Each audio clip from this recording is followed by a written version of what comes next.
자,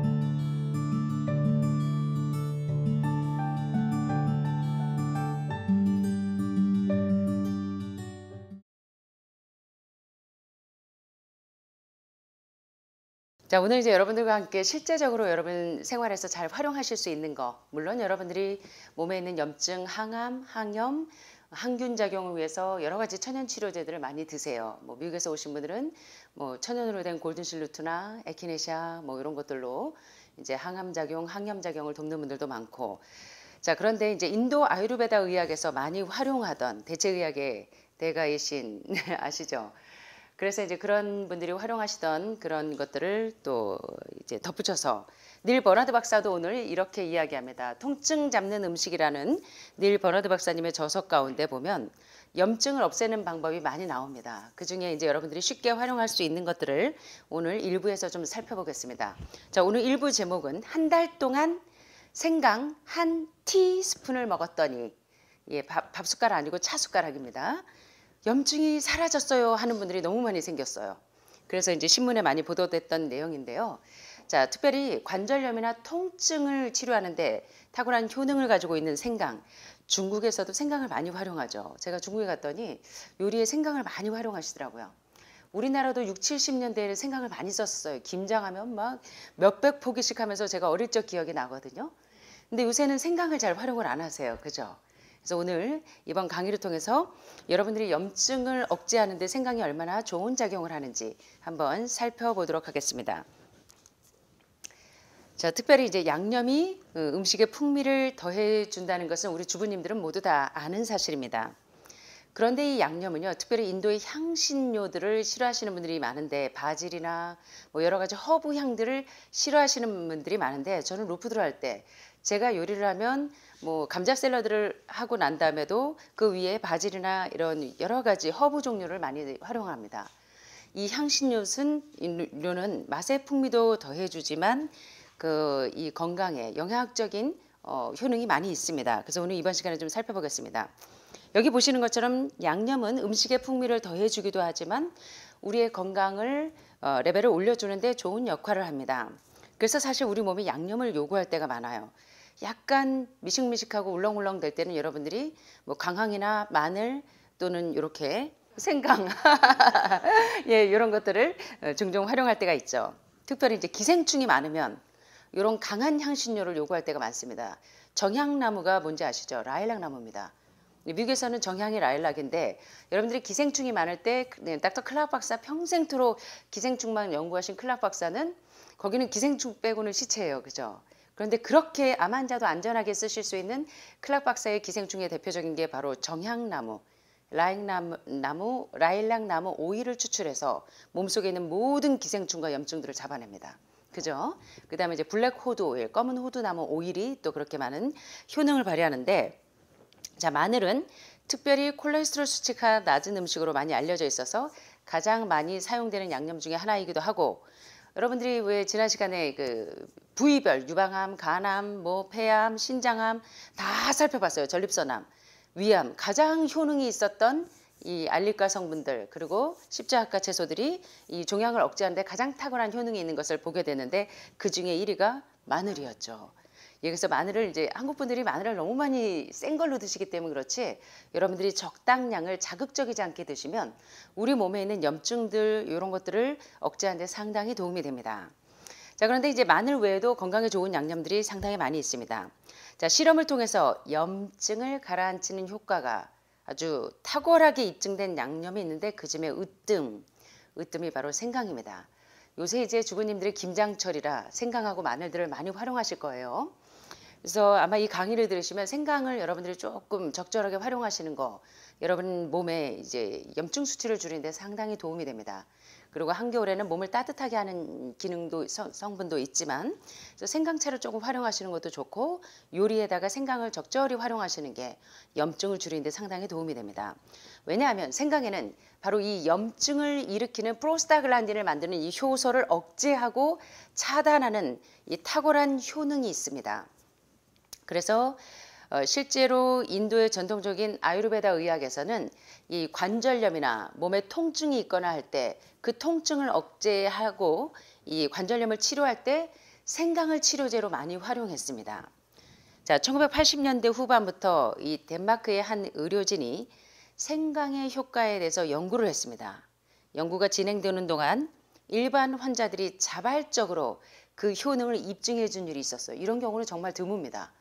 근데 이게 보도가 되고 나서부터 많은 사람들이 생강을 활용하면서 자기 염증 수치가 얼마나 줄었는지를 많이 알려줬어요. 여기 논문에도 소개되어 있지만 한 연구진이 신문 기자에게 생강에는 프로스타글란딘을 억제해서 염증을 억제하는 효능이 있다는 것을 이제 이야기해 줬어요. 그래서 관절염이나 또는 다른 염증 질환의 효과를 볼 수 있다는 정보를 주었습니다. 그래서 그 기자는 그 내용을 기사로 썼어요. 그런데 이 기사를 읽은 독자 중에 많은 분들이 실제로 생강을 섭취하면서 자발적으로 한번 실험을 해봤습니다. 그 효과를 연구진에게 다시 알려줬어요. 그래서 특별히 류마티스 관절염이 있던 50세 남성이 한 달 정도 신선한 생강을 꾸준히 섭취한 후에 류마티즘의 이 통증이 사라지는 것을 보게 됩니다. 또 골 관절염을 앓던 한 여성은 관절이 퉁퉁 부어 있었어요. 무릎팍이 퉁퉁 부어 있었는데 이 붓기가 많이 가라앉고 이전보다 무릎을 움직이는 것이 훨씬 더 부드러워집니다. 그래서 이 기자의 기사를 통해서 류마티스 관절염 환자 총 28명과 골 관절염 환자 18명이 자발적으로 생강을 섭취해서 자기 몸에 어떤 변화가 있는가를 실험을 해봤어요. 그런데 놀랍게도 대다수의 환자가 통증과 붓기가 상당히 줄어들었다고 보고가 되었습니다. 뿐만 아니라 인도 아유르베다 의학에서는 생강과 계피로 염증을 많이 잡았어요. 그래서 당뇨병 환자들은 계피를 한 숟갈씩 먹었고 탈모가 있는 분들도 계피를 먹으면서 탈모증을 예방하고 치료했습니다. 게다가 염증을 억제할 때는 이 생강을 많이 활용했어요. 그래서 여기 논문에 보시는 것처럼 류마티즘과 그리고 머스큘러 스켈레탈 디스오더스 그러니까 근골격계의 질환이 있을 때 생강이 진저가 우리 몸에서 어떤 역할을 하는가에 대한 논문에 대한 총 데이터를 보니까 결론은 뭐냐면요. 아트라이티스 페이션츠 이 관절염 환자 중에 이 3/4 4분의 3 이상이 경험을 했어요. 관절염 환자 중에 4분의 3 이상이 어떤 경험을 했냐면요. 아주 다양한 정도의 통증과 스웰링, 이 부종이 있는 것이 현저하게 완화되는 경험을 합니다. 관절염 환자들 중에 대다수가 4분의 3 이상이 다 이게 부종과 통증이 있는 것이 생강을 꾸준히 섭취했더니 그 통증과 부종이 많이 완화되는 것을 경험합니다. All the patients with muscular discomfort 보니까 이 근육의 근육통이 아주 심했던 근육통을 호소했던 그 환자들 중에 대부분이 또 어떤 것을 경험하냐면 통증이 많이 완화되는 경험을 합니다. 이 근육통이 심했던 환자들 중에 게다가요 3개월에서 2.5년에 이르러서 진저 컨섬션 생강을 계속 꾸준히 섭취한 기간 동안 어떤 일이 일어났냐면 adverse effects 부작용이 나타난 사례가 보고된 것이 한 건도 없었어요. 이 환자들 중에 대다수가 생강을 꾸준히 섭취했는데 3개월에서 2.5년 동안 섭취했을 때 그 기간 동안 부작용이 일어난 사례가 보고된 일이 한 건도 없었어요. 그래서 이 생강에 대한 효능이 많은 사람들에게 인도에서뿐만 아니라 아유르베다 의학의 대체의학의 대가라고 볼 수 있죠. 안드레아스 모리츠 아시잖아요. 예, 그 안드레아스 모리츠 책을 활용하셔서 많은 암 환자들이 도움을 받은 분들이 상당히 많습니다. 그런데 이제 계속적으로 아유르베다 의학에서는 이 생강이나 또는 계피, 천연 치료제를 많이 활용합니다. 그래서 이제 생강이나 뭐 계피나 그리고 또 정향나무에서 이제 염증들을 많이 없애는데요. 자, 재밌는 사례들을 이제부터 좀 보겠습니다. 가장 재밌는 사례는 여러분들 많이 드실 거예요. 자몽 마멀레이드 많이 드시죠. 그런데 생강이 15% 정도 함유가 돼 있는 크랩트리 앤 에블린 생강하고 자몽 마멀레이드가 함유되어 있는 제품을 충분히 그냥 즐겨서 드시던 환자가 있었습니다. 이 환자는 아주 오랜 기간 동안 이 자몽 마멀레이드, 생강이 함유된 자몽 마멀레이드를 계속 먹었더니 항염작용이 아주 오랫동안 염증이 완화되는 경험을 합니다. 그래서 여러분들이 이런 것들을 지혜로 잘 활용하셔서 여러분들이 예를 들어 잼을 드신다고 할 때도 버터, 마가린, 치즈보다는 훨씬 더 좋은 게 잼인데 문제는 잼에 설탕이 다량 함유되지 않도록 하는 지혜가 필요해요. 그래서 이제 과당만 충분히 섭취할 수 있도록 하는 것도 도움이 되겠죠. 그래서 이제 몇몇 환자들이 자원해서 혈액 검사를 좀 해봤습니다. 그 결과 생강은 우리 인체 내에 있는 효소의 작용을 변화시켜서요. 염증이 생기는 것을 막아줍니다. 그래서 프로스타글란딘이 억제되도록 해서 염증이 발현되지 않도록 도와주는 성분이 어디에 있냐면 생강에 상당히 많아요. 그래서 자체적으로 우리 몸에 이 엔자임, 로푸드를 왜 드십니까? 여러분들이 이 매크로바이오틱도 물론 필요해요. 곡류를 생식으로 드시다 보면 위장 기능이 약해지시는 분들이 오히려 많아요. 그래서 생식이 좋다고 해서 여러분들이 무조건 곡류도 생쌀 드시고 이런 것들은 전 추천하지 않습니다. 매크로바이오틱하고 로푸드를 적절하게 이 균형을 맞추셔야 돼요. 그래서 다시 말하면 화식과 생식의 비율 가운데 생식의 양을 점점 늘리셔야 돼요. 5, 60% 이상 생식이 늘어나야 됩니다. 그래서 로푸드, 과일과 채소는 거의 생식으로 드실 수 있죠. 그 양을 훨씬 더 늘리시고 화식으로 드실 수 있는 곡류 있죠. 요런 애들은 양을 조금 더 그거에 비해서 줄이시는 게 낫겠죠. 그렇다고 해서 뭐 곡류를 생식으로 드시면 여러분들이 좀 어려우세요.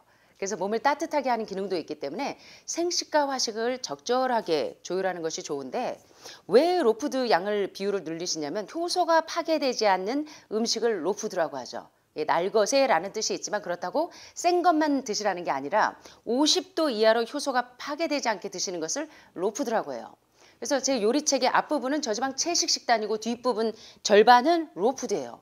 그래서 여러분들이 이거 뭐야 이거 양식이야? 아 나는 이 한국 사람이라 된장찌개에 고추장 이것만 필요한데 지지고 볶고가 필요한데 이건 뭐야? 이건 뭐 브라우니에다가 뭐 쿠키에다가 뭐 저 우유 계란 없이 쿠키 만드는 필요해요 여러분. 제가 로푸드로 이 캐럿 파우더로 초콜릿 만들어 드리면 기절하시는데 여러분들이 넛밀크 우유 대신에 호르몬성 암을 억제시켜 줄 수 있는 넛밀크 드시는 거 다 로푸드에서 오는 지혜예요. 그죠? 견과류 밤새 불려놨다가 견과류 그냥 드시면 효소 억제 물질 때문에 독소가 있어서 오히려 암 환자에게는 점점 더 치명적입니다. 그래서 어떻게 드셔야 돼요? 저녁에 4시간에서 12시간 정도 물에 침수시켜놔서 효소 억제 물질들을 다 날려버려요. 그래서 이미 여러분들이 시중에 떠도는 로스트된 견과류는 가급적이면 제한하시는 게 좋고 생 견과류를 4시간에서 12시간 정도 침수시켜놨다가 아침에 씻어보니 구정물이 주주주줄 나와. 그걸 모르고 그냥 드셨던 거예요. 그죠? 그래서 그 젖어있는 상태에서 어떻게 하면 돼요? 견과류 한 컵당 물 2컵을 넣고 고속 믹서기, 바이타 믹서 같은 데다가 드르르 곱게 가르면 그게 뭐예요? 아침에 여러분들이 드시는 그렇게 좋은 우유예요. 넛밀크 견과류 우유, 아몬드 우유, 캐슈넛 우유, 브라질 너트 거기에다가 캐럿 파우더를 넣으면 너무나 맛있는 초코 우유. 그죠? 거기다 바나나 넣으면 너무나 맛있는 바나나 우유. 그죠? 요렇게 활용하시는 겁니다. 그래서 음식이 약이 되게 먹고 약이 음식이 되게 먹는 히포크라테스 의학이 의학의 이 베이스입니다, 여러분. 약물 처치, 항암 방사선 약물로 이 몸을 다스리도록 우리 의학의 아버지들이 그렇게 교훈하지 않았습니다. 그래서 여러분들이 음식이 약이 되게 먹고 약이 음식이 되게 먹는 동의보감도 그렇고 히포크라테스 의학도 사실은요, 약물 의학이 아닙니다. 그래서 저도 예방의학도지만 여러분들도 예방의학이 근본적인 이 치료를 할 수 있다는 것을 기억하셨으면 좋겠습니다.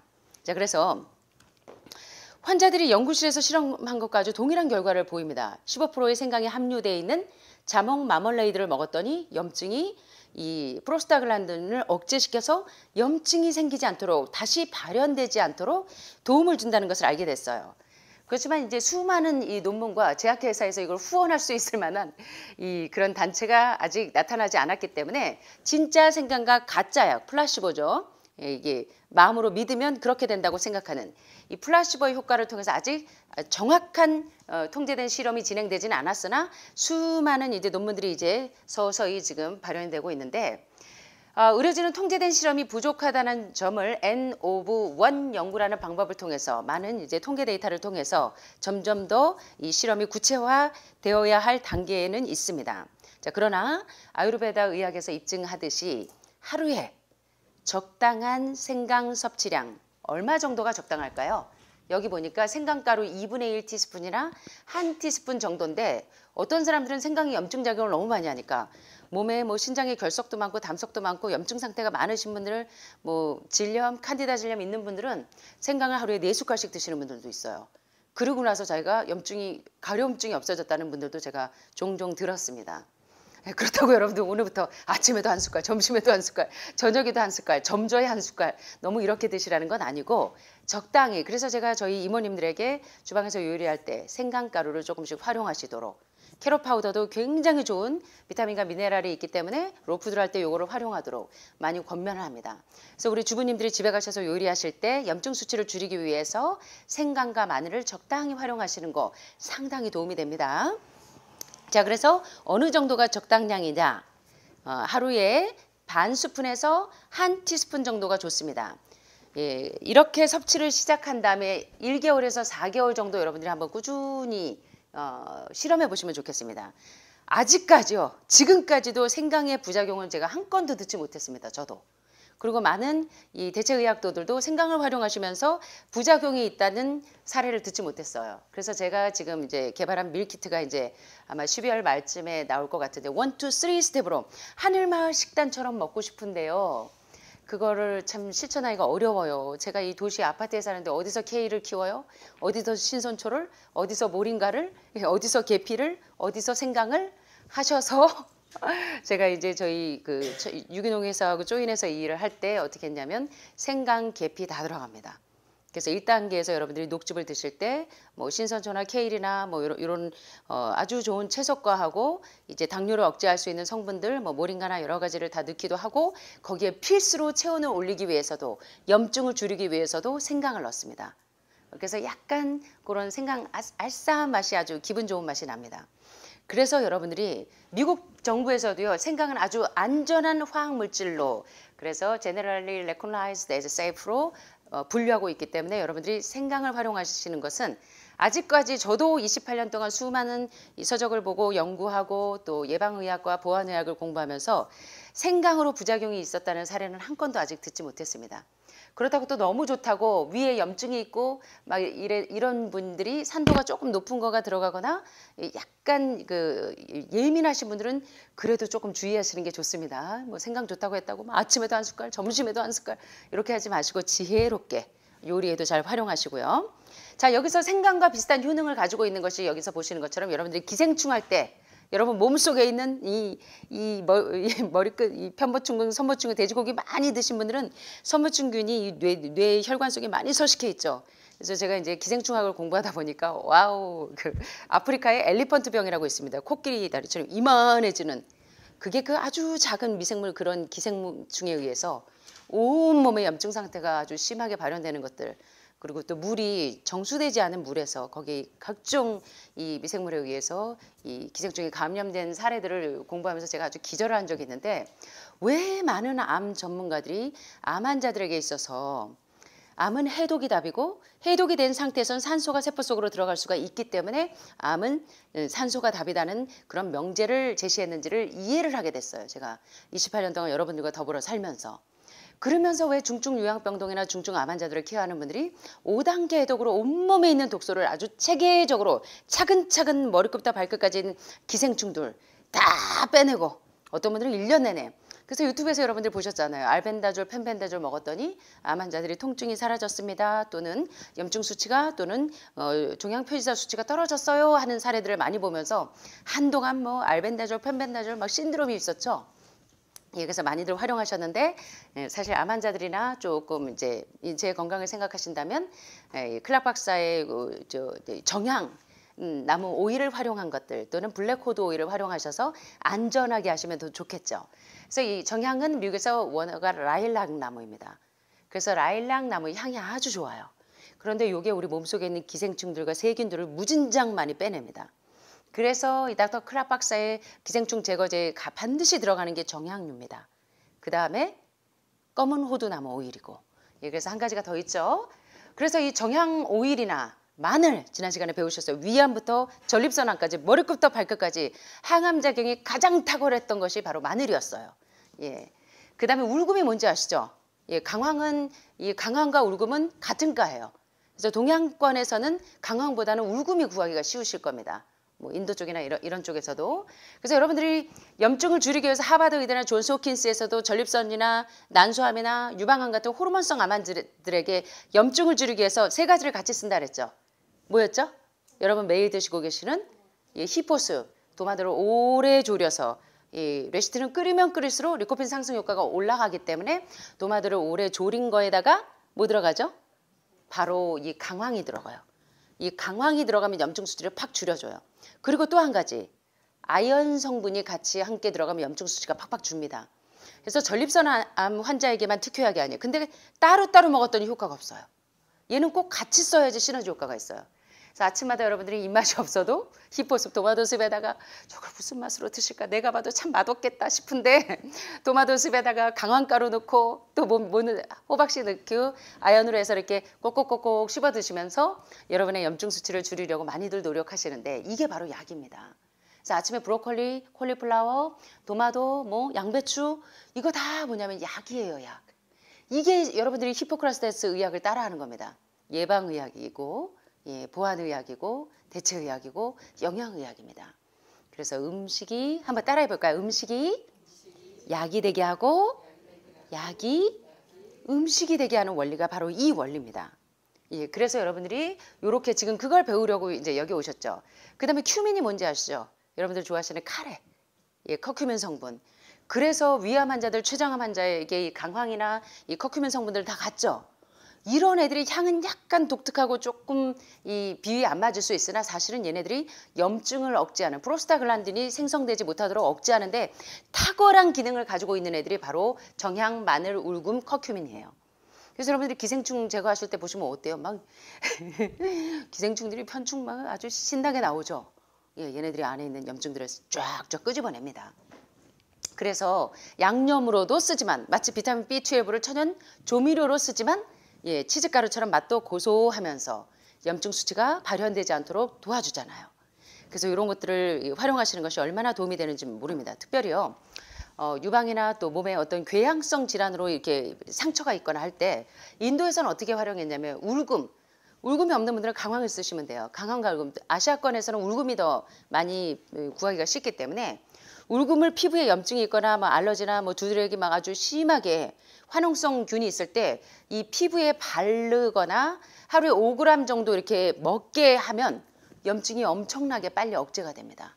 그래서 여러분들이 매일 강황가루를 드시고 계시기 때문에 상당히 도움이 되시고 제가 이제 요리에 이모님들에게 생강가루를 좀 활용하도록 많이 했는데 특별히 필요하신 분들은 염증 수치가 조금 높은 분들은 뭐 여러분들은 이제 뭐 골든실루트나 에키네시아를 드시는 분들도 있고 여러 가지를 쓰시잖아요. 육종하면 뭐 카니볼라를 쓰시기도 하고 그런데도 필요하신 분들은 생강가루를 조금 쓰셔도 돼요. 강황가루 드시듯이. 저도 조금씩 먹고 있습니다. 저는 뭐 염증 때문에 먹는 게 아니라 좋아해요. 그래서 생강을 조금 쓰고 있는데 여러분들도 이렇게 활용하시면 또 탈모증에도 도움이 됩니다. 그래서 제가 탈모 없애는 방법에 생강으로 팩 만드는 법 알려드린 거 있는데 그거 검색해 보시면 유튜브에 나올 겁니다. 그래서 이걸 좀 생강을 잘 활용하셔서 여러분 건강에 유익을 얻으셨으면 좋겠습니다.